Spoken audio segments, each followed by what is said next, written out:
নমস্কার দর্শক বন্ধুরা, আমি ঈশানী চলে এসেছি নতুন একটি রেসিপি নিয়ে। আজকে বানাবো পোলাও।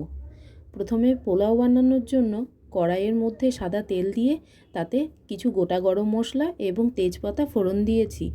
এরপরে আমি আগের থেকেই মোটামুটি মিনিট 15-20 আগে চালটি ভিজিয়ে রেখেছিলাম এবং জল থেকে তুলে নিয়ে জল ঝরিয়েও নিয়েছি ভালো করে। এখন ওই তেলের মধ্যে জল ঝরানো চালটি দিয়ে ভালোভাবে নাড়িয়ে নিয়ে একটু ভাজা ভাজা হয়ে এলে তার মধ্যে কিছুটা ফুড কালার এখানে আমি অ্যাপ্লাই করেছি। আবারও কিছুক্ষণ ভালোভাবে নাড়াচাড়া করে কালারটা মিশে এলে তার মধ্যে দিয়ে দেব আগের থেকে গরম করে রাখা জল, এবং জল দেওয়ার পরে পরিমাণ মতো লবণ, পরিমাণ মতো চিনি এবং কিছুটা গরম মশলার গুঁড়ো দিয়ে আবারও ভালোভাবে নাড়িয়ে এখন একটি ঢাকনা দিয়ে ঢেকে দেব। এক্ষেত্রে আমার গ্যাসটি কিন্তু লো ফ্লেমে রাখতে হবে।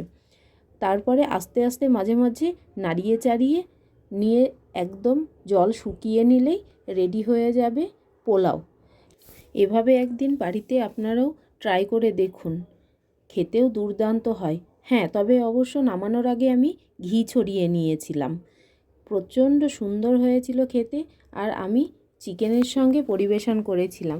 এটি আমাদের রাতের খাবার ছিল। ধন্যবাদ।